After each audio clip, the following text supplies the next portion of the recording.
ദൈവം ലോകസ്ഥാപനത്തിന് മുമ്പേ നമ്മെ തിരഞ്ഞെടുത്തതും മുൻകാലങ്ങളിൽ വെളിപ്പെടാതിരുന്ന മർമ്മത്തെക്കുറിച്ച് നാം പഠിച്ചു. നമ്മെ ക്രിസ്തുവിൽ ദത്തെടുപ്പിനെ കുറിച്ച് നാം പഠിച്ചു. മാത്രമല്ല നാം എല്ലാവരും കർത്താവിന്റെ പരിജ്ഞാനം പ്രാപിക്കണമെന്നുള്ള പൗലോസിന്റെ പ്രാർത്ഥനകൾ നാം പഠിച്ചു. മാത്രമല്ല ക്രിസ്തുവിന്റെ സർവാധികാരമായ ദൈവത്തോടുള്ള സമത്വം മുറുകെ പിടിക്കാതെ വേഷത്തിൽ മനുഷ്യനായി മാറി നമുക്ക് വേണ്ടി താണിറങ്ങി വന്ന് നമുക്ക് വേണ്ടി ക്രൂശിൽ മരിച്ച് ഉയർത്തെഴുന്നേറ്റ്, എന്നാൽ അങ്ങനെയുള്ള ഒരു കർത്താവിനെ ദൈവം സ്വർഗ സ്ഥലങ്ങളിൽ ഇരുത്തിയതായും സകലവും ദൈവത്തിന് കീഴ്പ്പെട്ടിരിക്കുന്നതായും നാം മനസ്സിലാക്കി. മാത്രമല്ല ആ കർത്താവിനെ സഭയ്ക്ക് നൽകപ്പെട്ടിരിക്കുന്നു. സഭ എന്നത് എല്ലാത്തിൻ്റെയും നിറയ്ക്കുന്നവന്റെ നിറവാണ് സഭയെന്ന് നാം മനസ്സിലാക്കി. നിറയ്ക്കുന്നതിന്റെ നിറമെന്ന് പറയുമ്പോൾ എല്ലാവിധ ആത്മീയ അനുഗ്രഹങ്ങളാലും വിവിധ രീതികളിൽ അനുഗ്രഹിക്കപ്പെട്ടിരിക്കുന്ന ഒരു കൂട്ടരാണ് സഭയെന്ന് നമുക്ക് മനസ്സിലാക്കുവാൻ സാധിച്ചു. മാത്രമല്ല നമ്മുടെ പഴയ രണ്ടാമത്തെ അധ്യായത്തിൽ നമ്മുടെ പഴയ അവസ്ഥകളെ നമുക്ക് മനസ്സിലായി. അതിക്രമങ്ങളാലും പാപങ്ങളാലും മരിച്ചവരായിരുന്നു. എന്നാൽ ദൈവം നമ്മുടെ കർത്താവിന്റെ സ്നേഹ നിമിത്തം നമ്മെ വീണ്ടെടുപ്പിനെ കുറിച്ച് നമുക്ക് പഠിക്കുവാൻ സാധിച്ചു. മാത്രമല്ല ഈ യഹൂദനും ജാതികളും രണ്ടായിരുന്നു. യഹൂദന്മാര് പരിച്ഛേദനയേറ്റവരും ജാതികൾ ഇസ്രായേൽ പൗരതയോട് സംബന്ധമില്ലാത്തവരുമായിരുന്നു. എന്നാൽ ക്രിസ്തുവിൽ ഇരുപക്ഷത്തെയും ഒന്നാക്കി തീർത്ത വേർപാടിന്റെ നടിച്ചുവർ ഇടിച്ചു കളഞ്ഞ് എല്ലാവരെയും ക്രിസ്തുവിൽ ഒന്നാക്കി തീർത്ത കാര്യത്തെ കുറിച്ച് നാം പഠിക്കുകയുണ്ടായി. മാത്രമല്ല ദൈവം നമ്മെ മന്ദിരമായി നമ്മെ പണിയുന്നതായിട്ട് നമുക്ക് മനസ്സിലായി. അത് മാത്രമല്ല മൂന്നാമത്തെ അധ്യായത്തിൽ പൗലോസ് ക്രിസ്തുവിൽ ബദ്ധനായിരിക്കുന്നു എന്ന് പറഞ്ഞു. തന്റെ അവസ്ഥയിലും താൻ നീറോ ചക്രവർത്തിയുടെ ബദ്ധനായിരിക്കുമ്പോഴും ക്രിസ്തു നിമിത്തം ബദ്ധനായിരിക്കുന്നവർ താൻ സന്തോഷിക്കുന്നതായിട്ട് നമുക്ക് കാണുവാൻ സാധിക്കുന്നു. അദ്ദേഹത്തിന് നമ്മുടെ ഏത് അവസ്ഥയിലൂടെ കടന്നു പോകുമെന്നെങ്കിലും നമ്മുടെ പർപ്പസ് നമുക്കറിയാമെങ്കിൽ നാം ക്രിസ്തു നമുക്ക് അതിൽ സന്തോഷകരമായിരിക്കാൻ സാധിക്കും എന്നുള്ളത് നമുക്ക് കാണുവാൻ സാധിക്കുന്നു. മാത്രവുമല്ല വീണ്ടും ക്രിസ്തുവിന്റെ മുൻകാലങ്ങളിൽ വെളിപ്പെടാതിരുന്ന മർമ്മം കർത്താവ് മൂലം സഭയിലേക്ക് കൊണ്ടുവന്ന എല്ലാവരെയും ക്രിസ്തുവിൽ ഒന്നാക്കുക എന്നുള്ള വലിയ മർമ്മത്തിന്റെ ആഴത്തെക്കുറിച്ച് പൗലോസ് വീണ്ടും പറയുകയും കർത്താവിന്റെ പരിജ്ഞാനത്തിലേക്ക് നാം ഓരോരുത്തരെയും കടന്നു വന്ന എല്ലാവരിലും ക്രിസ്തുവിന്റെ സ്നേഹം കടന്നു വരുവാനും അദ്ദേഹം വീണ്ടും പ്രാർത്ഥിക്കുന്നു. അവിടെ ക്രിസ്തുവിന്റെ പരിജ്ഞാനത്തെ കുറിച്ച് താൻ പ്രാർത്ഥിക്കുമ്പോഴും പ്രാർത്ഥിക്കുന്നതിന് തന്റെ പ്രാർത്ഥനയേക്കാൾ ഉപരി തന്റെ കർത്താവിന് പ്രവർത്തിപ്പാൻ സാധിക്കും എന്നുള്ള വിശ്വാസത്തെയും നമുക്കിവിടെ കാണുവാൻ സാധിക്കുന്നുണ്ട്. എല്ലാവരിലും വ്യാപരിക്കുന്ന കാരണം നാം ചോദിക്കുന്നതിലും നനയ്ക്കുന്നതിലും അത്യന്തപരമായിട്ട് നമുക്ക് തരുവാൻ കഴിയുന്ന ദൈവത്തെക്കുറിച്ചും ഇവിടെ നമുക്ക് കാണുവാൻ സാധിച്ചു. മാത്രമല്ല അങ്ങനെ സഭയിലും ക്രിസ്തു യേശുവിലും എന്നേക്കും തലമുറയായി ഇങ്ങനെയുള്ള ആ ദൈവമഹത്വം ഉണ്ടാകട്ടെ എന്ന് അദ്ദേഹം പൗലോസ് എഫെസ്യ ലേഖനം 3-ാം അധ്യായത്തിൽ പ്രാർത്ഥിക്കുന്നതായിട്ട് നമുക്ക് കാണുവാൻ സാധിച്ചു. എന്നാൽ ഇവിടെ നമുക്ക് ഈ 3 അധ്യായങ്ങള് പഥ്യോപദേശമായിട്ടാണ് നാം പഠിച്ചത്. എന്താണ് ക്രിസ്തു നമുക്ക് വേണ്ടി ചെയ്തത്, നാം ആരായിരുന്നു, നാം എങ്ങനെയാണ് ക്രിസ്തു നമ്മെ ദത്തെടുത്തത്, നമ്മുടെ വീണ്ടെടുപ്പിനെ കുറിച്ച്, നമ്മുടെ പാപത്തിൽ നിന്നുള്ള മാനസാന്തരത്തെ കുറിച്ച്, അതെങ്ങനെ സാധ്യമായി, നമ്മുടെ വീണ്ടെടുപ്പ് എങ്ങനെ സാധ്യമായി, നമുക്ക് മുമ്പിൽ വെളിപ്പെടാതിരുന്ന മർമ്മം ക്രിസ്തു മൂലം എങ്ങനെ വെളിപ്പെട്ടു എന്ന്, ഇതെല്ലാം ദാനങ്ങൾ എങ്ങനെ സ്വർഗീയ ദാനങ്ങളായ പരിശുദ്ധാത്മാവ് എങ്ങനെ നമ്മളിലേക്ക് കടന്നു വരുവാൻ ഇടയായി, ഇങ്ങനെ ആഴമായ ദൈവിക മർമ്മം കർത്താവ് എങ്ങനെയാണ് പാപികളായിരുന്ന ദോഷികളായിരുന്ന ഇസ്രായേൽ പൗരതയോട് സംബന്ധമില്ലാതെ ഇതിന്ന് നമ്മെ ഓരോരുത്തരെയും ക്രിസ്തുവിനോട് ചേർത്ത് പണിതെന്നുള്ള പഥ്യോപദേശം നാം പഠിക്കുകയുണ്ടായി. എന്നാൽ 4, 5, 6 അധ്യായങ്ങളിൽ ഇത് നാം പഠിച്ച പഥ്യോപദേശം കർത്താവ് എങ്ങനെ ഒരു ധർമ്മത്തിലേക്ക് അല്ലാതെ പ്രവൃത്തിയിലേക്ക് കൊണ്ടുവരണം എന്നുള്ളതാണ് 4-ാം അധ്യായവും 5-ാം അധ്യായവും 6-ാം അധ്യായത്തിലും പ്രത്യേകിച്ച് പറയുന്നത്. അത് മാത്രമല്ല 5-ാം അധ്യായത്തിൽ 4-ാം അധ്യായത്തിൽ പ്രത്യേകിച്ച് നമ്മുടെ ജീവിതത്തില് നമ്മുടെ പ്രവൃത്തി പഥത്തിലേക്ക് നാം നമ്മുടെ നടപ്പെന്ന് ഉദ്ദേശിക്കുമ്പോൾ നമ്മുടെ ദൈനംദിന ജീവിതത്തിൽ നാം എങ്ങനെ നമ്മുടെ വീണ്ടെടുപ്പിനെ നാം പ്രാവർത്തികമാക്കണം എന്നുള്ള വ്യക്തമായ നിർദ്ദേശമാണ് കാണുന്നത്. അത് മാത്രമല്ല ഈ 1 മുതൽ 3 വരെ അധ്യായത്തിൽ പഠിച്ചവയും 5, 6 അധ്യായങ്ങളിൽ സ്പെസിഫിക് ആയിട്ട് ഓരോ ഗ്രൂപ്പ്സിനോട്, കുഞ്ഞുങ്ങളോട്, മാതാപിതാക്കളോട്, ഭർത്താവിനോട്, ഭാര്യയോട്, ദാസനോട്, യജമാനോടൊക്കെ പറയുന്ന കാര്യങ്ങള് ജനറൽ ആയിട്ട് പ്രത്യേകിച്ചുള്ള മെസ്സേജസ് ഉണ്ട്. എന്നാൽ അതിനു മുമ്പ് ഈ പഥ്യോപദേശം മൂലം ജനറൽ ആയിട്ട് ക്രിസ്ത്യ സഭയ്ക്ക് എങ്ങനെ ഒരു പ്രാക്ടിക്കൽ ലൈഫ് ലീഡ് ചെയ്യാം എന്നുള്ള ജനറൽ ആയിട്ടുള്ള ഒരു മെസ്സേജാണ് ചാപ്റ്റർ 4 എന്ന് പറയുന്നത്. അങ്ങനെ ഇത് ബ്രിഡ്ജ് ചെയ്തിട്ട് സ്പെസിഫിക് ആയിട്ടുള്ള മെസ്സേജ് പഥ്യോപദേശവും തമ്മിൽ ബ്രിഡ്ജ് ചെയ്യുന്ന ഒരു ബ്രിഡ്ജിങ് ചാപ്റ്റർ ആണ് ചാപ്റ്റർ 4 എന്ന് പറയുന്നത്. അവിടെ ക്രിസ്ത്യാനിക്ക് ജീവിക്കേണ്ടതിനുള്ള ചില ഇൻസ്ട്രക്ഷൻ നൽകുന്നു. മാത്രമല്ല ഇവിടെ നമുക്ക് കാണാൻ സാധിക്കുന്നത് നമ്മുടെ ചെക്ക് ലിസ്റ്റ്, നാം ഒരു ക്രിസ്ത്യാനിയായി ജീവിക്കുമ്പോൾ നമ്മൾ എന്തെല്ലാം കാണണം, എന്തെങ്കിലും കാണപ്പെട്ടിട്ടില്ല എങ്കിൽ അതിലേക്ക് മടങ്ങി വരുവാനുള്ള ഒരു ചെക്ക് ലിസ്റ്റ് ആയിട്ടാണ് ഇവിടെ പല പല ക്വാളിറ്റീസ് ഓഫ് എ ക്രിസ്ത്യൻ വ്യക്തമായിട്ട് പറയുന്നു. മാത്രവുമല്ല നമുക്ക് എന്തിനാണ് ദാനങ്ങളെ എങ്ങനെ നൽകി, ആ ദാനങ്ങൾ എന്തിനാണ്, അത് നാം എങ്ങനെ പ്രവൃത്തിപഥത്തിൽ ആ ദാനങ്ങൾ മൂലം സഭ എങ്ങനെ രൂപാന്തരപ്പെടുന്നു, ഈ കാര്യങ്ങൾ ഇവിടെ വ്യക്തമായിട്ട് പറയുന്നു. അത് ഇവിടെ വളരെ സെൻസിറ്റീവ് ആയിട്ടുള്ള ഒരു പ്രാക്ടിക്കൽ ലൈഫിൽ വരാവുന്ന എല്ലാ സെൻസിറ്റീവ് ഇഷ്യൂസിനെയും ജനറൽ ക്രിസ്ത്യൻസിന് വേണ്ടി ഡീൽ ചെയ്യുന്ന ഒരു ചാപ്റ്ററാണ് ചാപ്റ്റർ 4. അപ്പോൾ നമ്മുടെ കർത്തൃസേവന നിമിത്തം ബദ്ധനായിരിക്കും ഞാൻ പ്രബോധിപ്പിക്കുന്നത്, നിങ്ങളെ വിളിച്ചിരിക്കുന്ന വിളിക്ക് യോഗ്യമാവണ്ണം നടപ്പീൻ. ഇങ്ങനെയാണ് ഈ അധ്യായം തുടങ്ങുന്നത്. കർത്താവ് നമ്മെ വിളിച്ചിരിക്കുന്നു, നാം ആ കർത്താവിന്റെ യോഗ്യമാവണ്ണം നടക്കണം. പലപ്പോഴും ഞാൻ ചില കമ്പനികളിലൊക്കെ ചെന്നാൽ എല്ലാ ദിവസവും അവർ ഓർത്തെടുക്കും, ഞങ്ങൾ ഈ കമ്പനിയിലൊക്കെ ഉള്ള എംപ്ലോയീസ് ആണ്. ചില പലപ്പോഴും ചില ഓഫീസിലൊക്കെ നമുക്ക് ഞങ്ങൾ ക്ലാസ് A ഓഫീസേഴ്സ് ആണ്, ഞങ്ങൾ ഇങ്ങനെ മാത്രമേ ചെയ്യുകയുള്ളൂ, ഞങ്ങളുടെ സൈഡിൽ നിന്ന് അതിന് താഴെയുള്ള കാര്യങ്ങളൊന്നും ഞങ്ങൾ ചെയ്യുകയില്ല എന്നുള്ള, അല്ലെങ്കിൽ ഗവൺമെന്റ് എംപ്ലോയീസ് ആണ്, ഞങ്ങൾ ഗവൺമെന്റിനെ അബൈഡ് ചെയ്യും. അതുപോലെ നമ്മെ ആക്കിയിരിക്കുന്ന അവസ്ഥയ്ക്ക് ഒത്തവണ്ണം നാം ആയിരിക്കണം എന്നുള്ളതാണ് പൗലോസ് ഇവിടെ പറയുന്നത്. നമുക്കറിയാം നമ്മെ വിളിച്ചിരിക്കുന്ന വിളിയാനുള്ള ആശ ഇന്നതെന്ന് അറിയുവാൻ നമുക്ക് പറഞ്ഞിരുന്നു. അതെല്ലാവരും ഒരു പെർഫെക്ഷനിലേക്ക് എത്തിച്ചേരണം. സഭ ക്രിസ്തുവിന്റെ സന്നിധിയില്, ദൈവത്തിന്റെ സന്നിധിയിൽ വിശുദ്ധരും നിഷ്കളങ്കരുമാക്കി ആയി മാറണം എന്നുള്ള ഒരു ദൈവിക പർപ്പസിനെയാണ് ഇവിടെ കാണിക്കുന്നത്. അപ്പോ വിളിയാനുള്ള ആശ അതാണെന്ന് നമുക്ക് മനസ്സിലായി. അത് മാത്രമല്ല 1:18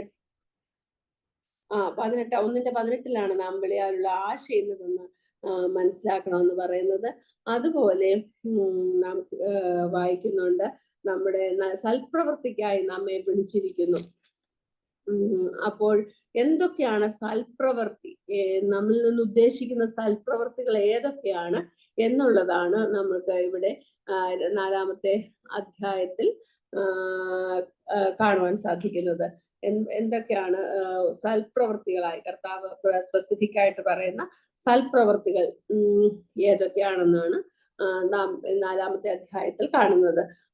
2-ാമത്തെ വാക്യം വായിക്കുമ്പോൾ സൗമ്യതയോടും ദീർഘക്ഷമയോടും കൂടെ നടക്കുകയും സ്നേഹത്തിൽ അന്യോന്യം പൊറുക്കുകയും ആത്മാവിന്റെ ഐക്യത സമാധാന ബന്ധത്തിൽ കാക്കുവാൻ ശ്രമിക്കുകയും ചെയ്യുകയും.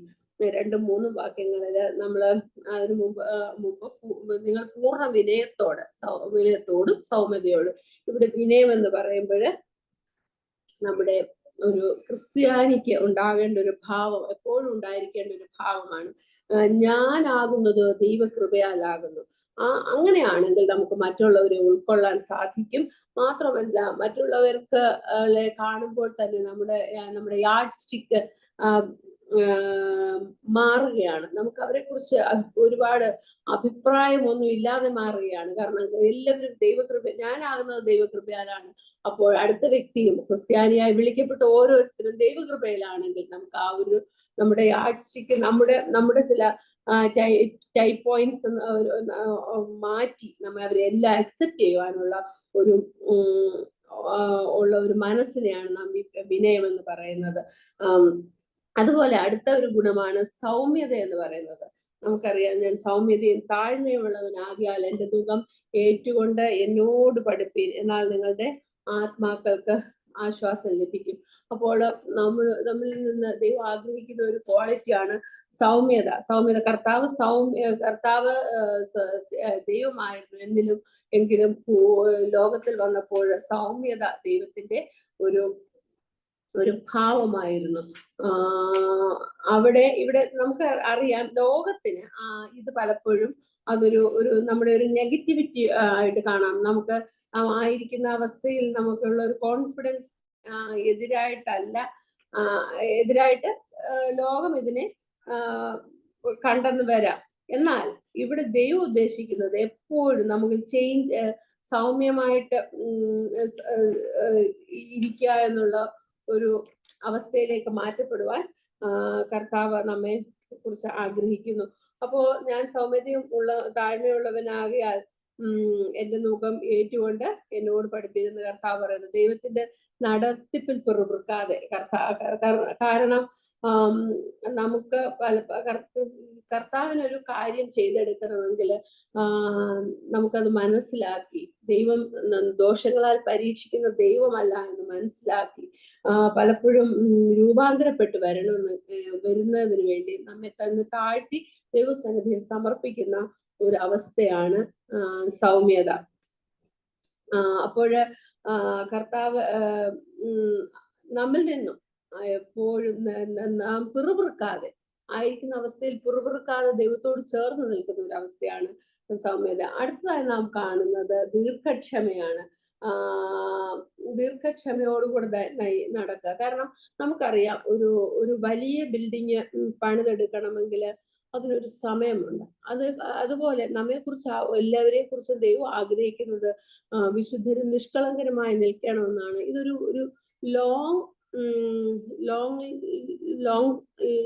ലോങ് വേ ആണ്. that cannot be completed in a short while. അപ്പൊ ഇത് ദൈവോദ്ദേശമാണെന്നും ദൈവം എന്നെ വളർത്തുകയാണെന്നും പഠിക്കുകയാണെന്നും നമുക്ക് ചിലപ്പോ ആശ വെക്കാൻ ഒന്നുമില്ലാത്ത അവസ്ഥകളിലൂടെ കടന്നു പോവുകയാണെങ്കിലും ദൈവം എൻ്റെ കൂടെ ഉണ്ടെന്ന് അറിഞ്ഞ് അതിൽ ക്ഷമയോടെ മറുകര കാണാത്ത ഒരു തുരങ്കത്തിൽ കൂടെ പോകുമ്പോൾ നമ്മൾ സാധാരണ ഒരു 100 മീറ്റർ കഴിയുമ്പോൾ ലൈറ്റ് കാണുമെന്ന് വിചാരിക്കും. പക്ഷെ 150 മീറ്റർ ആയിട്ട് ലൈറ്റ് കാണുന്നില്ല. എങ്കിലും ഇതിനൊരു എൻഡ് ഉണ്ട്. ഈ തുരങ്കത്തിനൊരു അവസാനമുണ്ട്. ഞാൻ ലൈറ്റ് കാണും എന്നുള്ളൊരു പ്രത്യാശ എത്ര ലോങ് ആയി പോയാലും ആ ഒരു വെളിച്ചത്തിലേക്ക് ഞാൻ ചെന്ന് അണയും എന്ന് നമ്മുടെ ഹൃദയ ധൈര്യപ്പെടുവാൻ നമുക്ക് സാധിക്കുന്നെങ്കിൽ അതിനെയാണ് നാം ദീർഘക്ഷമ എന്ന് പറയുന്നത്. അവിടെ പ്രത്യാശ അറ്റുപോകാതെ, ദൈവസ്നേഹം അറ്റുപോകാതെ നാം നമ്മെ സൂക്ഷിക്കുവാൻ സാധിക്കുമെങ്കിൽ നമുക്ക് ദീർഘക്ഷമയുണ്ടെന്ന് പറയാം. മാത്രമല്ല, സ്നേഹത്തിൽ അന്യോന്യം പൊറുക്കുക. പലപ്പോഴും നമ്മള് ഭയങ്കര ജസ്റ്റിസോടെ, ഭയങ്കര ന്യായ തീർപ്പോടെ നോക്കുകയാണെങ്കിൽ നമുക്ക് ആരോടും ക്ഷമിക്കുവാൻ സാധ്യമല്ല. എന്നാൽ ദൈവസ്നേഹത്തിൽ നാം നോക്കുകയാണെങ്കിൽ നമുക്ക് മറ്റുള്ളവരെ ക്ഷമിക്കുവാൻ സാധിക്കും. ദൈവം നമ്മോട് കാണിച്ച സ്നേഹത്തെക്കുറിച്ചുള്ള അറിവ് നമ്മെ മറ്റുള്ളവരോട് ക്ഷമിക്കുവാൻ പ്രാപ്തരാക്കും. അതുപോലെ നാം സ്നേഹത്തിൽ അന്യോന്യം പൊറുക്കുന്നവരായിട്ട് ക്ഷമിക്കുന്നവരായി ഇരിപ്പാൻ, ആത്മാവിന്റെ ഐക്യത സമാധാന ബന്ധത്തിൽ കാക്കുന്നവരുമായിരിക്കാൻ ശ്രമിക്കും. നമുക്ക് നമ്മൾ പകരപ്പെട്ടിരിക്കുന്ന ആത്മാവെന്നാണ്. അതുകൊണ്ട് നാം അതിൽ സമാധാന ബന്ധത്തിൽ കാക്കണം എന്ന് ശേഷം വരുന്ന വാക്യങ്ങൾ അത് വ്യക്തമായിട്ട് പറയുന്നുണ്ട്. എന്നാൽ ഇവിടെ നാം വായിച്ച കേട്ട ചില നന്മകള്, ചില പ്രാക്ടിക്കൽ ക്വാളിറ്റീസ്, ദൈവം എക്സ്പെക്ട് ചെയ്യുന്ന ചില പ്രാക്ടിക്കൽ ക്വാളിറ്റീസ്, വിനയം, സൗമ്യത, ദീർഘക്ഷമ, നമ്മുടെ ക്ഷമ, സ്നേഹത്തിൽ പൊറുക്കുന്ന അവസ്ഥ, ഇതെല്ലാം നമുക്ക് എങ്ങനെ ഗെയിൻ ചെയ്യാൻ പറ്റും? ഞാൻ എൻ്റെ മാനുഷികതയില്, ഞാൻ എൻ്റെ ഡീപ്പ് ഡിസയറിൽ എനിക്ക് ചിലതൊക്കെ ചെയ്യാം. പക്ഷെ ഞാൻ ഇങ്ങനെ ചോദിച്ചാൽ ഇങ്ങനെ പറയും, അങ്ങനെ ഇങ്ങനെയുള്ള അവസരത്തിൽ ഞാൻ ഇങ്ങനെ പ്രതികരിക്കും. ഇങ്ങനെ ബുദ്ധി കൊണ്ട് ഞാൻ അതിനെ, എൻ്റെ ശരീരത്തെയും മനസ്സിനെയും ഒക്കെ നമുക്ക് ട്രെയിൻ ചെയ്യാൻ സാധിക്കും. എന്നാൽ അതുകൊണ്ട് ഒരു ലോങ് ലാസ്റ്റിംഗ് ആയിട്ടുള്ള ഒരു ഫലം നമുക്ക് പലപ്പോഴും കാണാൻ സാധ്യമാകത്തില്ല. ചില സമയത്ത് നമ്മെ അറിയാതെ നമ്മുടെ വികാരങ്ങള് നമ്മെ ഭരിക്കുമ്പോൾ നാം ഈ പറഞ്ഞു വെച്ചിരിക്കുന്ന നമ്മുടെ ആഗ്രഹം പോലെ, പൗലോസ് തന്നെ പലപ്പോഴും പറയുന്നു, ഞാൻ നന്മ ചെയ്യാൻ ആഗ്രഹമുണ്ടെങ്കിലും ചെയ്യുന്നതോ തിന്മയത്രേ. അപ്പൊ പലപ്പോഴും നമ്മൾ ഈ പറയുന്ന പോലെ ഉള്ള ചെക്ക് ലിസ്റ്റ് പ്രകാരം സൗമ്യനാണ്, ദീർഘക്ഷമയോ, ഇതെല്ലാമാണ് നമ്മുടെ ആഗ്രഹം. എന്നാൽ ഇത് നമുക്ക് പലപ്പോഴും നടപ്പാക്കിയെടുക്കുവാൻ സാധ്യമല്ല. അവിടെയാണ് പരിശുദ്ധാത്മാവിന്റെ സാന്നിധ്യം. ഇതിനെപ്പോഴും ഈ സൽഗുണങ്ങൾക്കെല്ലാം ഒരു സ്പിരിച്വൽ ആമും കൂടെ ഉണ്ട്, അല്ലാതെ അത് കംപ്ലീറ്റ് ആകുന്നില്ല. ഇതിൽ നമ്മുടെ ഒരു എഫേർട്ട്, ഒരു ആഗ്രഹം വേണം. അപ്പൊ തന്നെ ദൈവത്തിന്റെ ഒരു കൃപയും നമുക്ക് പകരപ്പെടണം. അതിനുവേണ്ടി നാം ദൈവത്തോട് അടുക്കുക, നമ്മുടെ പാപങ്ങളെ കണ്ടുണരുക, ദൈവസ്നേഹം. അതിനുവേണ്ടിയാണ് ചാപ്റ്റർ 1 മുതൽ 3 വരെ പറഞ്ഞിരിക്കുന്ന ദൈവത്തിന്റെ ദാനങ്ങളെ കുറിച്ച്, ദൈവം നമുക്ക് വേണ്ടി ചെയ്തതിനെ കുറിച്ച്, നമ്മുടെ വീണ്ടെടുപ്പിനെ കുറിച്ച്, ദൈവസ്നേഹത്തെ കുറിച്ച് നാം വീണ്ടും വീണ്ടും ധ്യാനിക്കുകയും നാം ഒന്നും അല്ലാതായി തീരുകയും ചെയ്യുന്ന ഒരവസ്ഥയിൽ നമ്മുടെ പരിശുദ്ധാത്മാവ് നമ്മുടെ ഫീലിങ്സിനെ, നമ്മുടെ പ്രാണന്റെ കൺട്രോൾ ഏറ്റെടുക്കുന്ന ഒരവസ്ഥയിൽ മാത്രമാണ് നമ്മിൽ നിന്ന് ഈ രീതിയിലുള്ള ഫ്രൂട്ട്സ് അല്ലെങ്കിൽ ഈ രീതിയിലുള്ള ധർമ്മം അല്ലെങ്കിൽ പ്രവൃത്തി വെളിപ്പെടുകയുള്ളൂ. അതർവൈസ് നമ്മൾ എപ്പോഴും നമ്മുടെ മാംസത്തിൽ അല്ലെങ്കിൽ നമ്മുടെ ബുദ്ധിയിൽ നാം തീരുമാനിക്കുമെങ്കിലും അതൊരു ബൗദ്ധികമായ ഒരു എക്സസൈസ് ആയിട്ട് മാറും, അതിലൊരു ദൈവികത ഇല്ലാതായി മാറും. എന്നാൽ നാം ആദ്യം പഠിച്ച 3 അധ്യായങ്ങൾ നമ്മുടെ ജീവിതത്തിലേക്ക് നാം ധ്യാനിച്ച് ദൈവസ്നേഹത്തിൽ അത് ഉറപ്പിച്ച് ദൈവത്തോട് അടുത്ത് ചെല്ലുകയാണെങ്കിൽ ദൈവത്തിന്റെ പരിശുദ്ധാത്മാവ് നമ്മുടെ പ്രാണനെ, നമ്മുടെ വികാരങ്ങളെ, വിചാരങ്ങളെ, നമ്മുടെ പ്രയോറിറ്റീസിനെ മാറ്റിയാൽ നമുക്കിത് പ്രാക്ടീസ് ചെയ്യാൻ പറ്റും. പലപ്പോഴും ഞാൻ ഹൃദയത്തിൽ ആഗ്രഹിച്ചിട്ടുണ്ട് പലതും ചെയ്യണമെന്ന്. എന്നാൽ ഞാൻ എന്നെ പലപ്പോഴും ഫെയിൽ ആകുന്നുണ്ട്. എങ്ങനെയാണ് എനിക്ക് അതിനൊരു മാറ്റം വരാൻ സാധിക്കുന്നതെന്ന് വിശ്വാസത്തിൽ കുറവ് കാണാം, സൗമ്യതയിൽ കുറവ് കാണാം. ഇവിടെ കർത്താവ് ആഗ്രഹിക്കുന്ന എല്ലാത്തിനും കുറവ് ഉള്ളവരാണ്. എന്നാൽ അവിടെ ദൈവകൃപ ആവശ്യമാണ്. അതിനുവേണ്ടി ദൈവസ്നേഹത്തിലേക്ക് നാം ഒന്ന് അടുത്ത് ചെല്ലുകയും ദൈവത്തിന്റെ കൃപ നമ്മളിലേക്ക് പകരുകയും നമ്മുടെ പ്രാണന്റെ, നമ്മുടെ ചിന്താമണ്ഡലങ്ങളുടെ കൺട്രോൾ കർത്താവ് ഏറ്റെടുത്തെങ്കിൽ മാത്രമാണ് നമുക്ക് ഈ നന്മ പ്രവൃത്തികള് നമ്മുടെ പ്രവൃത്തി പദത്തിലേക്ക് എത്തിക്കൊള്ളാൻ സാധിക്കുകയുള്ളൂ. അടുത്ത വചനങ്ങൾ, നിങ്ങൾ വിളിച്ചവൻ ഇപ്പോൾ ഏക പ്രത്യാശയ്ക്കായി നിങ്ങളെ വിളിച്ചതുപോലെ ശരീരമൊന്ന്, ആത്മാവൊന്ന്, കർത്താവൊന്ന്, വിശ്വാസമൊന്ന്. കർത്താവ് ഒരുവൻ, വിശ്വാസമൊന്ന്, സ്നേഹമൊന്ന്. എല്ലാവർക്കും മീതിയുള്ളവനും എല്ലാവരിലും കൂടി വ്യാപരിക്കുന്നവനും എല്ലാവരിലും ഇരിക്കുന്നവനുമായി എല്ലാവർക്കും ദൈവവും പിതാവായവൻ ഒരുവൻ. ഇവിടെ നമുക്ക് നമ്മുടെ പർപ്പസ് ഓഫ് കോളിങ് ഒന്നാണ്. നാം ദൈവത്തിൽ വിശുദ്ധരെ നിഷ്കളങ്കരമാക്കുക. അപ്പൊ ദൈവം ഒന്നാണ്, നമ്മെ കോസ് ഒന്നാണ്. നാം എന്തിനായിട്ട് വിളിച്ചിരിക്കുന്നു, അല്ലെ ആരാണ് ദൈവം നമ്മെ വിളിച്ചു, ദൈവം നമ്മെ കണ്ടു. അതും അങ്ങനെ നമ്മുടെ പർപ്പസ് ഒന്നാണ്, നമ്മുടെ കോസ് ഒന്നാണ്, നമുക്ക് തന്നിരിക്കുന്ന ഇൻസ്ട്രക്ഷൻസ്, നമ്മൾ ചെയ്യേണ്ട കാര്യങ്ങൾ ഒന്നാണ്, നമ്മുടെ വിശ്വാസം ഒന്നാണ്, കർത്താവിനുള്ള വിശ്വാസം. അതാണ് ഇപ്പൊ ഇതെല്ലാം ഒന്നാകുമ്പോൾ എന്നാലും ഡിഫറൻസ്, ഒപ്പീനിയൻസിൽ ഡിഫറൻസ് വരാം, കഴിവിൽ ഡിഫറൻസ് വരാം. ലോകത്തിൽ നൽകപ്പെട്ടിരിക്കുന്ന എല്ലാ അതിലും ഡിഫറൻസ് വരാമെങ്കിലും ദൈവകൃപയാലും നമ്മളെ കോസ് പർപ്പസ് എല്ലാം ഒന്നാകൊണ്ട് നാം ഒന്നിച്ച് ഐക്യമെത്തിപ്പെടുവാനായിട്ട് ദൈവസ്നേഹത്തിൽ ഒന്നായിത്തീരുവാനായിട്ടാണ് നാം ഇവിടെ ആഗ്രഹിക്കുന്നത്. അവിടെയാണ് നമ്മെ ഒരു ശരീരമായിട്ട് പണിയപ്പെടുന്നു എന്ന് പറയുന്നത്. ഒരു ശരീരത്തിന് പല മെമ്പേഴ്സ് ഉണ്ട്, പല അവയവങ്ങളുണ്ട്. പക്ഷെ ഓരോന്നിന്റെയും ഡ്യൂട്ടീസ് ഡിഫറെന്റ്. കണ്ണിന് നടക്കാൻ പറ്റില്ല, കാലിന് കാണാൻ പറ്റില്ല.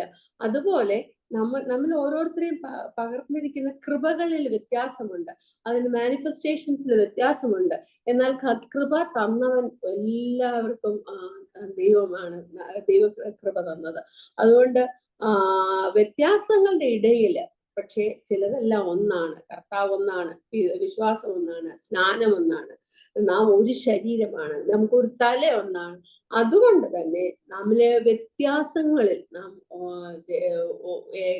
ഏകീഭവിച്ച് നാം അത് മനസ്സിലാക്കി, കൈക്ക് പറയാൻ പറ്റില്ല കണ്ണിന്റെ പ്രവൃത്തി മോശമാണെന്ന്, അല്ലെ കണ്ണിനെ അക്സെപ്റ്റ് ചെയ്യാതിരിക്കാനും ഒക്കില്ല.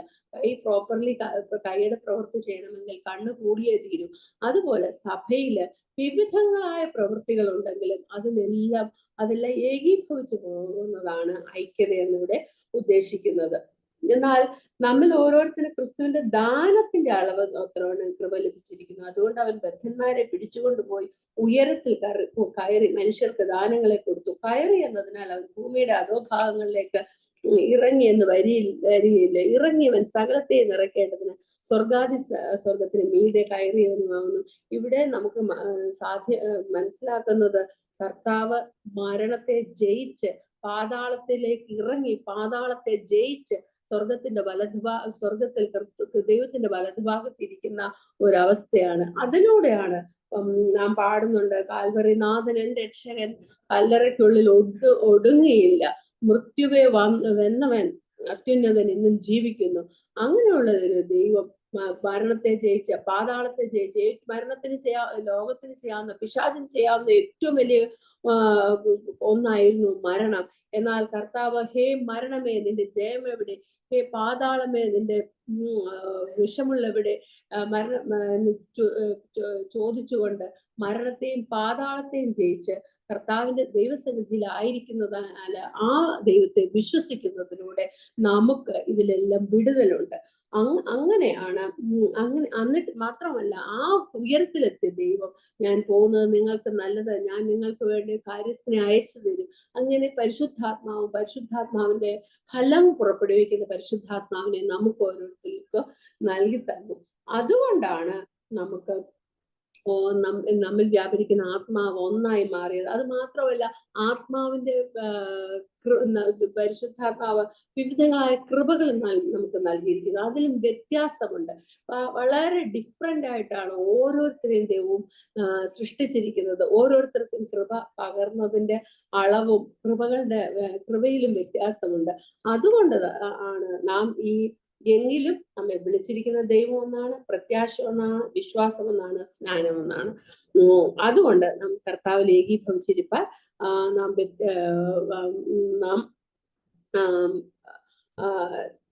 നാം ബാധ്യസ്ഥരാണ്. അത് മാത്രമല്ല, അവൻ ചിലരെ ഇങ്ങനെ കൃപാദാനങ്ങളെ നൽകുന്ന ദൈവമായതുകൊണ്ട് അവൻ ചിലരെ അപ്പോസ്തലരായും, ചിലരെ പ്രവാചകന്മാരായും, ചിലരെ സുവിശേഷകന്മാരായും, ചിലരെ ഇടയന്മാരായും, ഉപദേഷ്ടാക്കന്മാരായും നിയമിച്ചിരിക്കുന്നു. അങ്ങനെ ഇവിടെ 5 ഫോൾഡ് ആയിട്ടുള്ള 5 വിധത്തിലുള്ള ഉദ്യോഗസ്ഥന്മാരെ സഭയിൽ ആക്കി വെച്ചിരിക്കുന്നു. എന്തിനാക്കി വെച്ചിരിക്കുന്നു എന്ന് ചോദിച്ചാൽ അതിനുള്ള ഉത്തരമായിട്ടാണ് 12, 13 നാം എല്ലാവരും വിശ്വാസത്തിലും ദൈവപുത്രനെ കുറിച്ചുള്ള പരിജ്ഞാനത്താലുള്ള ഐക്യതയും തികഞ്ഞ പുരുഷത്വവും ക്രിസ്തുവിന്റെ സമ്പൂർണതയായ പ്രായത്തിന്റെ അളവും പ്രാപിക്കുമ്പോഴും വിശുദ്ധന്മാരുടെ യഥാസ്ഥാനത്തിനായുള്ള ശുശ്രൂഷയുടെ വേലയ്ക്കും ക്രിസ്തുവിന്റെ ശരീരത്തിന്റെ ആത്മീയവർദ്ധനയ്ക്കും ആകുന്നു. നമുക്കിങ്ങനെ അപ്പോസ്തലന്മാരെ തന്നിരിക്കുന്നത്, പ്രവാചകന്മാരെ തന്നിരിക്കുന്നത് നമ്മെ ക്രിസ്തുവിനെ പോലെ ആക്കി മാറ്റുക എന്നുള്ള ഒരു ഉദ്ദേശത്തോടാണ്. നമുക്കറിയാം, സുവിശേഷകൻ ഈ വെളിപ്പെട്ട സുവിശേഷം എഴുതപ്പെട്ട സുവിശേഷം ലോകത്തിലേക്ക് കൈമാറുമ്പോൾ ലോകം ക്രിസ്തുവിനെ അറിയുകയും സഭയിലേക്ക് കടന്നു വരികയും ചെയ്യുന്നു. എന്നാൽ അവരെ പെർഫെക്ഷനിലേക്ക് കൊണ്ടുപോകുന്നതിന് നമുക്ക് അപ്പോസ്തലന്മാരും പ്രവാചകന്മാരുടെയും ഒക്കെ ശുശ്രൂഷ ആവശ്യമാണ്. പ്രത്യേകിച്ച് നമ്മുടെ തെറ്റുകളെ കുറ്റങ്ങളെ ഒക്കെ പറഞ്ഞു തരുന്നതിനും നാം ദൈവസന്നിധിയിൽ നിന്ന് നമ്മുടെ ധൈര്യം ക്ഷയിക്കുമ്പോഴൊക്കെ ഈ വിധമായ ഉദ്യോഗസ്ഥരുടെ കൃപയ്ക്കൊത്തവണ്ണമുള്ള പ്രവർത്തനങ്ങളാണ് നമ്മെ തിരിച്ച് ദൈവത്തിലേക്ക് ചെല്ലുന്നതും ക്രിസ്തുവിന്റെ നമ്മെക്കുറിച്ചുള്ള വിളിയുടെ ഉദ്ദേശമായ നമ്മളെ കുറിച്ചുള്ള വിളിയുടെ ഉദ്ദേശമായ പരിജ്ഞാനവും പ്രാപിക്കുവാൻ തക്കവണ്ണം നമുക്ക് സാധിക്കുകയും ചെയ്യുന്നത്. നാം ക്രിസ്തുവിനെ പോലെ ആയിത്തീരുവാൻ, ക്രിസ്തു എന്ന തലയോളം ആയിത്തീരുവാൻ നാം വിളിച്ചിരിക്കുന്നുവെന്ന് ഉള്ള ഭാഗങ്ങളാണ് ഇനിയുള്ള ഭാഗങ്ങളിൽ നാം വായിക്കുന്നത്. വല്ല വിധേനയും നാം ക്രിസ്തുവിനെ പോലെ ആയിത്തീരണം. നാം ഒരു പെർഫെക്ഷൻ പ്രാപിക്കണം, വിശുദ്ധരും നിഷ്കളങ്കരുമായി മാറി വരണം എന്നുള്ള ഒരു ഉദ്ദേശത്തോടെയാണ് നമ്മെ ഓരോരുത്തരെയും വിളിച്ചിരിക്കുന്നത്. അങ്ങനെ നാം ഇനി മനുഷ്യരുടെ ചതിയാലും ഉപായത്താലും തെറ്റിച്ചു കളയുന്ന തന്ത്രങ്ങളിൽ കുടുങ്ങിപ്പോവാൻ തക്കവണ്ണം ഉപദേശത്തിന്റെ ഓരോ കാറ്റിനാൽ അലഞ്ഞൊഴിയുന്ന ശിശുക്കളായിരിക്കാതെ സ്നേഹത്തിൽ സത്യം സംസാരിച്ചുകൊണ്ട് ക്രിസ്തു എന്ന തലയോളം സകലത്തിലും വളരുവാൻ ഇടയാകും. ശരീരം മുഴുവനും യുക്തമായി ചേർന്ന് ഏകീഭവിച്ച് ഓരോ അംഗത്തിന്റെ അതത് വ്യാപാരത്തിനൊത്തവണ്ണം ഉദവി ലഭിക്കുവാനുള്ള ഏത് സന്ധിയാലും സ്നേഹത്തിലുള്ള വർധനയ്ക്കായി അവനിൽ നിന്ന് വളർച്ച പ്രാപിക്കുന്നു. ഇങ്ങനെ നാം ഓരോരുത്തരും ക്രിസ്തുവിന്റെ സ്നേഹത്തിൽ നമുക്ക് വളർന്ന് കർത്താവിനെ പോലെ ആയി തീരണം. അതിനുള്ള ഓരോരോ ജീവിതത്തിലെ ഓരോ അവസ്ഥകൾ ആണ് നാം ഇവിടെ കാണുന്നത്. അപ്പോ നമുക്ക് ദൈവകൃപയിലേക്ക് വളർന്ന് കർത്താവിനെ പോലെ ആയിത്തീരുക എന്നുള്ളതാണ് ഒരു സഭയെ സംബന്ധിച്ചിടത്തോളം ക്രിസ്തു ദൈവം വെച്ചിരിക്കുന്ന ഒരു അളവ്. അതിലേക്കാണ് നാം വളർന്ന് മുന്നേറേണ്ടത്. അതുകൊണ്ട്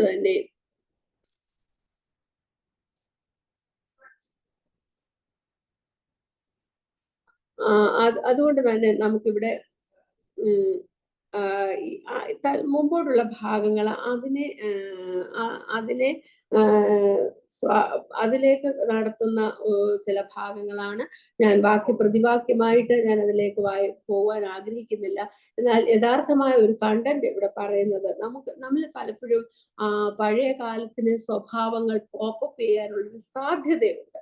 അപ്പോഴൊക്കെ നാം സത്യത്തിന്റെ ഫലമായ നീതിയിലും വിശുദ്ധിയിലും ദൈവാനുരൂപമായി സൃഷ്ടിക്കപ്പെട്ട പുതു മനുഷ്യനെ ധരിച്ചു കൊള്ളണം. നാം അതെല്ലാം നീക്കം ചെയ്തിട്ട് നമ്മുടെ ഓരോ പ്രവൃത്തിയിലും നാം ക്രിസ്തുവിലേക്ക് മാറണം. അവിടെ പിന്നീട് പറയുന്നത് നാം സത്യം സംസാരിക്കുന്നവരായി മാറണം. കോപിക്കാം, നമുക്ക് കോപിക്കുവാനുള്ള അവകാശമുണ്ട്. നാം എന്ന് പറഞ്ഞാല് മറ്റുള്ളവരുടെ നാം സത്യത്തിനെതിരെ എന്തെങ്കിലും കാണുവാണെങ്കിൽ, ദൈവപ്രവൃത്തിക്കെതിരെ എന്തെങ്കിലും കാണുവാണെങ്കിൽ നമുക്ക് ചിലപ്പോൾ കോപം വന്നേക്കാം. എങ്കിലും നാം ആ കോപം വച്ചുകൊണ്ടിരിക്കാതെ അത് നിരന്നുള്ളവരാകണം. കാരണം അത് നമ്മുടെ ഹൃദയത്തിൽ വച്ചുകൊണ്ടിരുന്നാൽ അത് പിശാചിന് ഇടം കൊടുക്കുന്നത് പോലെ ആയിത്തീരും. പിശാച് ഇടമെടുക്കും എന്നുള്ളത് മനസ്സിലാകുന്നത്. അങ്ങനെ ദൈവസ്നേഹം നമ്മിലേക്ക് പോരുമ്പോൾ നമ്മുടെ സ്വാർത്ഥത വിട്ടിട്ട് നാം മറ്റുള്ളവരുടെ ഗ്രാബ് ചെയ്യുന്ന ഒരു സ്വഭാവം വിട്ടിട്ട് നാം ഷെയർ ചെയ്യുന്നവരായിട്ടാണ് ആയി മാറുന്നു. കള്ളൻ ഇനി കക്കാതെ മുഴുവനും ദാനം ചെയ്യുവാനുണ്ടാകേണ്ടത് കൈകൊണ്ട് നല്ലത് പ്രവർത്തിച്ച് അധ്വാനിക്കത്രേ വേണ്ടത്. അപ്പോ അതാണ് അടുത്ത വചനത്തിൽ നമുക്ക് കാണുവാൻ സാധിക്കുന്നത്. മാത്രവുമല്ല നമ്മുടെ വാക്കുകൾ എല്ലാം കൃപയോടുകൂടെ ആയിത്തീരണം എന്ന് പറയുമ്പോഴും നാം പറഞ്ഞുവല്ലോ, നമ്മുടെ ജീവിതത്തിലെ എന്തെങ്കിലും നല്ല സ്വഭാവങ്ങൾ രൂപപ്പെടണമെങ്കിൽ ക്രിസ്തുവിലൂടെ മാത്രമേ, പരിശുദ്ധാത്മാവിലൂടെ മാത്രമേ അത് സാധിക്കുകയുള്ളൂ. എന്നാൽ ദൈവം അതെല്ലാം നമ്മിൽ നിന്ന് ആഗ്രഹിക്കുകയും ചെയ്യുന്നു. നാം ദൈവത്തിന്റെ ആത്മാവോട് ഐക്യപ്പെട്ട് നമ്മുടെ വികാര വിചാരങ്ങളെ കർത്താവ് ഏറ്റെടുക്കുമ്പോൾ നമ്മുടെ ജീവിതത്തിൽ യഥാർത്ഥമായിട്ട് ഒരു രൂപാന്തരം ഉണ്ടാകുകയും ദൈവം ആഗ്രഹിക്കുന്നത് പോലെ ഒരു സ്വഭാവം നമ്മുടെ ജീവിതത്തിൽ രൂപപ്പെടുകയും ചെയ്യും. പരിശുദ്ധാത്മാവിനെ ദുഃഖിപ്പിക്കരുതെന്ന് ഇവിടെ പറയുന്നു. നമ്മുടെ ദുർവർത്തമാനങ്ങള്, നമുക്ക് ദൈവഹിതമല്ലാത്ത പ്രവൃത്തികള് എല്ലാം പരിശുദ്ധാത്മാവിനെ ദുഃഖിപ്പിക്കുവാൻ ഇടയാകും. കാരണം നാം അതിനാലായിട്ടാണ് വീണ്ടെടുപ്പ് നാളിനായിട്ട് മുദ്രയിട്ടിരിക്കുന്നത്. നമ്മയെല്ലാം ഏത് മനുഷ്യനെയും ക്രിസ്തുവിൽ തികഞ്ഞവനായി നിർത്തേണം എന്നുള്ള ഒരു ഉദ്ദേശത്തോടുകൂടി നമ്മെ എല്ലാവരും പരിശുദ്ധാത്മാവിനെ പകർന്ന് ആ പരിശുദ്ധാത്മാവാണ് നമ്മുടെ അച്ചാരം. ആ അച്ചാരത്തെ നാം മുദ്രയിട്ടിരിക്കുന്നത് കൊണ്ട് നമ്മുടെ ജീവിതത്തിൽ വരുന്ന കുറ്റങ്ങളെ, കുറവുകൾ, അപൂർണതകളൊക്കെ പരിശുദ്ധാത്മാവിനെ ദുഃഖിപ്പിക്കുവാൻ ഇടയായിത്തീരും. അതുകൊണ്ട് തന്നെ നാം അവയെല്ലാം വിട്ടൊഴിഞ്ഞ് നാം പരിശുദ്ധാത്മാവിനെ ദുഃഖിപ്പിക്കാതെ നമ്മെ പരിശുദ്ധാത്മാവ് വീണ്ടെടുപ്പ് നാളിൽ നല്ലവനും വിശ്വസ്തനുമായ ദാസനായിട്ട് പ്രസന്റ് ചെയ്യുവാൻ എന്നുള്ള അറിവിലേക്ക് വരികയാണെങ്കിൽ നമ്മിൽ നിന്ന് ഈ പഴയ മനുഷ്യന്റെ സ്വഭാവങ്ങൾ മാറുകയും നാം പുതുമനുഷ്യനെ ധരിക്കുക. ക്രിസ്തുവിനെ ധരിക്കുക എന്ന് പറയുമ്പോൾ നാം നമ്മിലെ ഭാവം, നമ്മിൽ നിന്ന് നമ്മെ കാണുന്നവരെ, ക്രിസ്തുവിനെ കാണുന്ന ഒരു അവസ്ഥയിലേക്ക് നമുക്ക് മാറുവാനും സാധിക്കും. അതുകൊണ്ട് എല്ലാ കയ്പും ക്രോധവും കൂറ്റാരവും ദൂഷണവും സകല ദുർഗുണങ്ങളും നിങ്ങളെ വിട്ട് ഒഴിഞ്ഞു പോകട്ടെ. നിങ്ങൾ തമ്മിൽ ദയയും മനസ്സിലുള്ളവരായി അന്യോന്യം ക്രിസ്തുവിൽ നിങ്ങളോട് ക്ഷമിച്ചതുപോലെ അന്യോന്യം ക്ഷമിപ്പിൻ. അപ്പോൾ നമുക്കിവിടെ മനസ്സിലാകുന്നത് ക്രിസ്തു കർത്താവിന്റെ കരുണയാല് ദൈവസ്നേഹത്തിലേക്ക് നമ്മെ കൊണ്ടുവന്നു. ഇനി നാം അന്യരും പരദേശങ്ങളുമല്ല, ദൈവത്തിന്റെ നിഷ്കളങ്ക മക്കളാണ്. എന്നാൽ നമ്മെ കുറിച്ചുള്ള വിളിയിൽ, തെരഞ്ഞെടുപ്പിൽ നാം ശ്രദ്ധയില്ലാതെ പോയാൽ നമ്മിലേക്ക് ആ പഴയ മനുഷ്യൻ നമ്മെ കീഴടക്കുവാൻ സാധ്യമാകും. നമ്മുടെ വിളിയെ കുറിച്ചുള്ള ആശ നടക്കാതെ പോകും. അങ്ങനെ ഉണ്ടാകാതിരിക്കാൻ ദൈവം സഭയ്ക്ക് വേണ്ടി ഉദ്യോഗസ്ഥന്മാരെ ഏർപ്പെടുത്തിയിരിക്കുന്നു. ദൈവം നമ്മിൽ നിന്ന് ആഗ്രഹിക്കുന്ന ഫലം ഉണ്ടാകണമെന്ന് കർത്താവ് ആഗ്രഹിക്കുന്നു. ഈ നമ്മുടെ പ്രവൃത്തിയിൽ, നടപ്പിൽ എന്ന് പറയുമ്പോൾ നമ്മുടെ ദൈനംദിന ജീവിതത്തിൽ ആത്മാവിന്റെ ദുഃഖിപ്പിക്കാതെ ആത്മാവിന്റെ പ്രവൃത്തി കാണപ്പെടണമെങ്കിൽ നാം പരിജ്ഞാനമുള്ളവരായി നമുക്ക് നൽകിയിരിക്കുന്ന പഥ്യോപദേശത്തെ മനസ്സിലാക്കുവാൻ നമുക്ക് ഹൃദയദൃഷ്ടി പ്രകാശിപ്പിക്കപ്പെട്ടവരായി ദൈവത്തോട് ചേർന്ന് നിന്നാല് നമ്മുടെ ആത്മാവിന്റെ സ്വർഗത്തിലെ ദൈവാത്മാവ് നമ്മുടെ ആത്മാവോട് ചേർന്ന് നമ്മുടെ പ്രാണനില്, നമ്മുടെ വികാരങ്ങളില്, വിചാരങ്ങളിലുള്ള കൺട്രോൾ ഏറ്റെടുക്കുകയും നമ്മെ സ്നേഹത്തിൽ നിലനിർത്തുവാനും ദൈവസ്നേഹത്തിൽ നമുക്ക് ദൈവം ആഗ്രഹിക്കുന്ന സൽപ്രവൃത്തി ചെയ്യുന്നത് നിഷ്കളങ്കരും വിശുദ്ധരുമായി ദൈവസന്നിധിയിൽ നിൽക്കുവാനും സാധിക്കും. അങ്ങനെ ഒരു ക്രിസ്തുവോളം ആയിത്തീരുന്ന ഒരു ജീവിതത്തിൽ നാം എല്ലാവരും മുമ്പോട്ട് പോകുമ്പോൾ ദൈവം ആഗ്രഹിക്കുന്നത് പോലെ ആയിത്തീരുവാൻ നമ്മെ ഓരോരുത്തരെയും ദൈവം സഹായിക്കട്ടെ. സ്തോത്രം.